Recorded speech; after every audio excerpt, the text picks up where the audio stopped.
सबसे पहले प्रमुख इतिहास ग्रंथों की चर्चा करते हैं।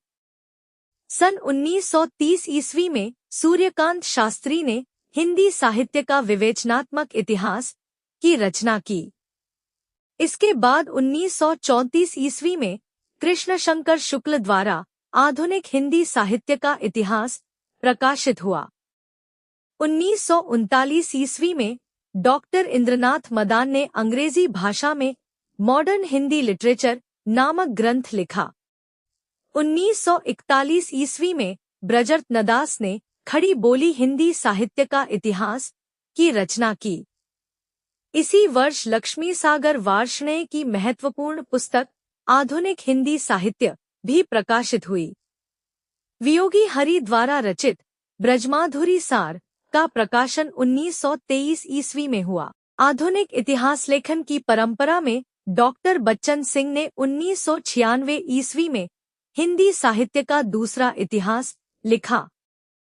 इसके बाद 2003 ईस्वी में सुमन राजे ने हिंदी साहित्य का आधा इतिहास प्रकाशित किया। नीलाभ ने हिंदी साहित्य का मौखिक इतिहास की रचना की। वहीं 2013 ईस्वी में नीरजा माधव ने हिंदी साहित्य का ओझल नारी इतिहास लिखकर हिंदी साहित्य इतिहास को एक नई दिशा प्रदान की। अब बात करते हैं हिंदी साहित्य के काल विभाजन की। सबसे पहले डॉक्टर जॉर्ज ग्रियर्सन के काल विभाजन को समझते हैं। ग्रियर्सन ने हिंदी साहित्य को 11 कालों में विभाजित किया। ये 11 काल इस प्रकार हैं।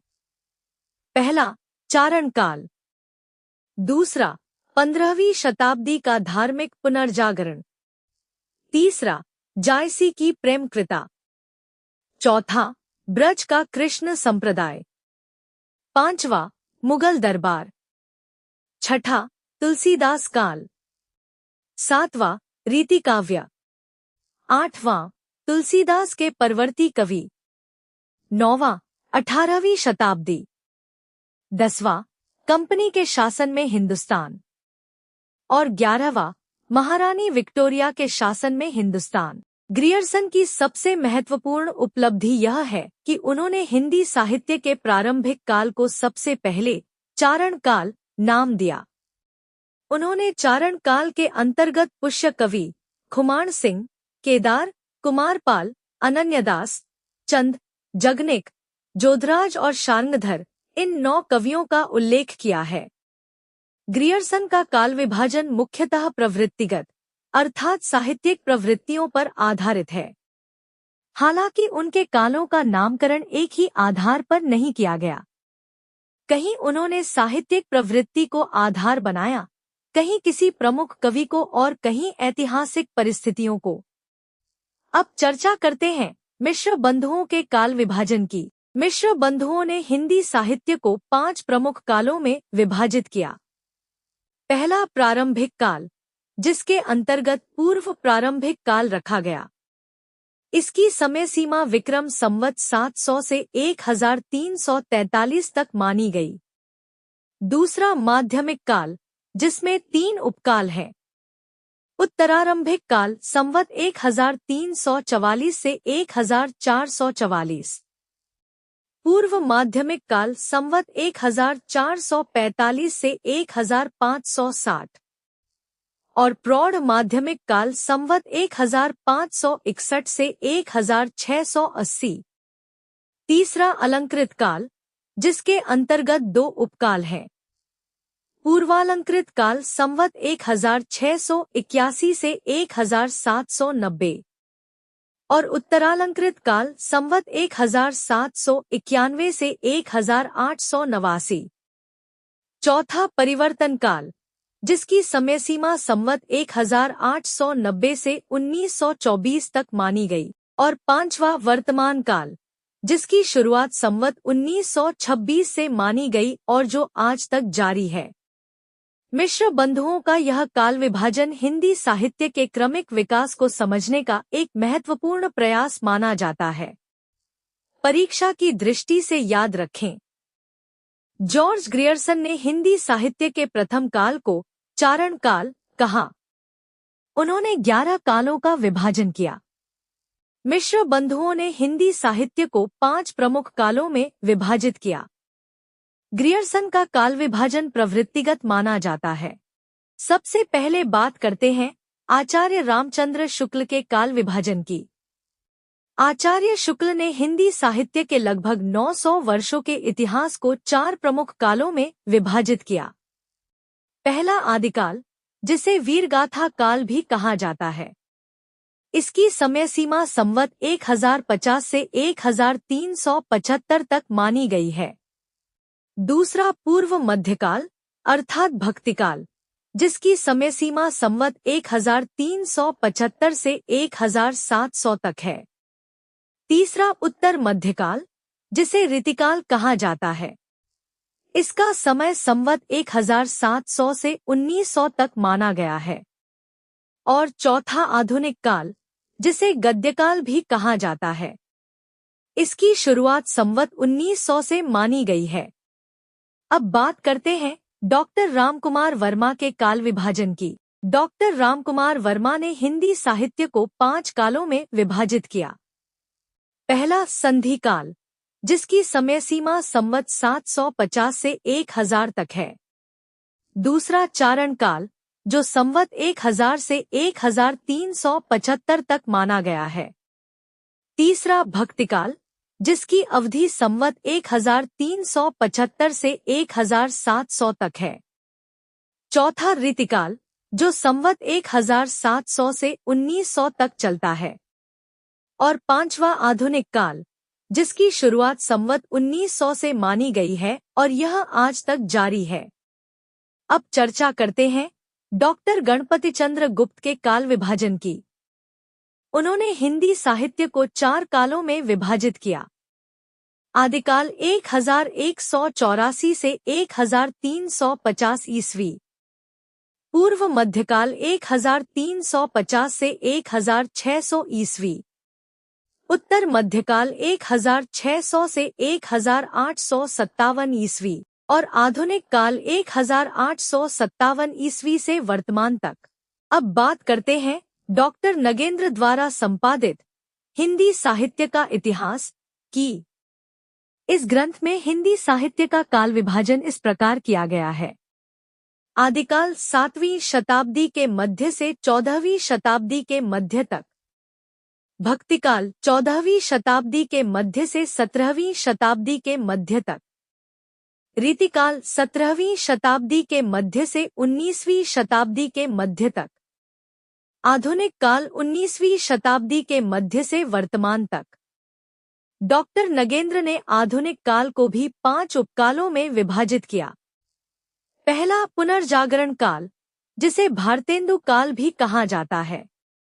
इसकी अवधि 1857 से 1900 ईस्वी तक है। दूसरा जागरण एवं सुधार काल अर्थात द्विवेदी काल, जिसकी अवधि 1900 से 1918 ईस्वी तक है। तीसरा छायावाद काल, जो 1918 से 1938 ईस्वी तक माना गया है। चौथा प्रगति और प्रयोग काल, जिसकी अवधि 1938 से 1953 ईस्वी तक है।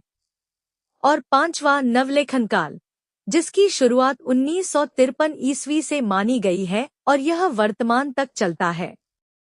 अब अंत में डॉक्टर बच्चन सिंह के काल विभाजन की चर्चा करते हैं। डॉक्टर बच्चन सिंह ने हिंदी साहित्य को 4 प्रमुख कालों में विभाजित किया। पहला अपभ्रंश काल। दूसरा भक्तिकाल, जिसकी अवधि 1400 से 1650 ईस्वी तक है। तीसरा ऋतिकाल, जो 1650 से 1857 ईस्वी तक माना गया है। और चौथा आधुनिक काल, जिसकी शुरुआत 1857 ईस्वी से मानी गई है और यह आज तक जारी है। परीक्षा की दृष्टि से महत्वपूर्ण तथ्य, आचार्य रामचंद्र शुक्ल ने हिंदी साहित्य को 4 कालों में विभाजित किया। डॉक्टर रामकुमार वर्मा ने 5 कालों का विभाजन प्रस्तुत किया। डॉक्टर गणपति चंद्र गुप्त ने आधुनिक काल का प्रारंभ 1857 ईस्वी से माना। डॉक्टर नगेंद्र ने आधुनिक काल को 5 उपकालों में विभाजित किया। डॉक्टर बच्चन सिंह ने प्रारंभिक काल के स्थान पर अपभ्रंश काल को स्वीकार किया। सबसे पहले बात करते हैं आदिकाल के नामकरण की। हिंदी साहित्य के प्रथम काल को अलग अलग विद्वानों ने अलग अलग नाम दिए हैं। डॉक्टर जॉर्ज ग्रियर्सन ने इसे चारण काल कहा। मिश्र बंधुओं ने इसे प्रारंभिक काल नाम दिया। आचार्य महावीर प्रसाद द्विवेदी ने इसे बीजवपन काल कहा। आचार्य रामचंद्र शुक्ल ने इस काल का नाम वीरगाथा काल रखा, जो आज सबसे अधिक प्रचलित और स्वीकार्य नाम है। पंडित राहुल सांकृत्यायन ने इसे सिद्धसामंत काल कहा। आचार्य विश्वनाथ प्रसाद मिश्र ने इसे वीरकाल नाम दिया। डॉक्टर रामकुमार वर्मा ने इसे संधिकाल एवं चारण काल कहा। आचार्य हजारी प्रसाद द्विवेदी ने इस काल को आदिकाल नाम दिया और सुमन राजे ने इसे आधार काल कहा। अब बात करते हैं ऋतिकाल के नामकरण की। ऋतिकाल को भी विभिन्न विद्वानों ने अलग अलग नामों से संबोधित किया है। डॉक्टर जॉर्ज ग्रियर्सन ने इसे ऋतिकाव्य कहा। मिश्र बंधुओं ने इसका नाम अलंकृत काल रखा। आचार्य रामचंद्र शुक्ल ने इसे ऋतिकाल कहा, जो आज सर्वाधिक प्रचलित नाम है। आचार्य विश्वनाथ प्रसाद मिश्र ने इसे श्रृंगार काल नाम दिया और रमाशंकर शुक्ल रसाल ने इसे कलाकाल कहा। अब चर्चा करते हैं भाषा के आधार पर किए गए काल विभाजन की। डॉक्टर उदयनारायण तिवारी, डॉक्टर गोविंद त्रिगुणायत तथा डॉक्टर महेंद्रनाथ दुबे ने हिंदी साहित्य का काल विभाजन भाषा के विकास को आधार बनाकर किया। उन्होंने हिंदी साहित्य को 4 प्रमुख कालों में विभाजित किया। पहला पृष्ठभूमि काल, जिसे अवहट्ट काल भी कहा जाता है।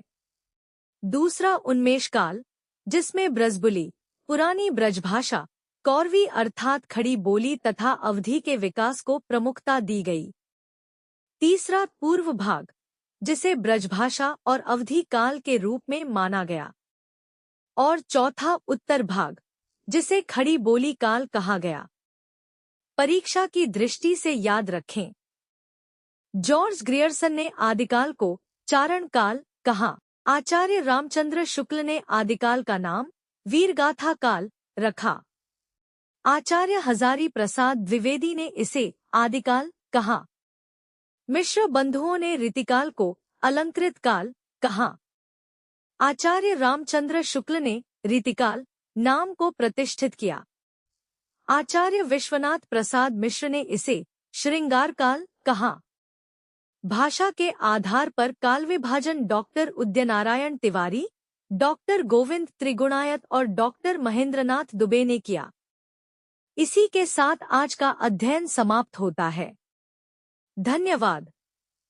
अगले भाग में हम हिंदी साहित्य के विभिन्न कालों की प्रमुख विशेषताओं और परीक्षा में पूछे जाने वाले महत्वपूर्ण तथ्यों का अध्ययन करेंगे। प्राथमिक एजुकेशन के साथ जुड़े यदि वीडियो अच्छी लगी हो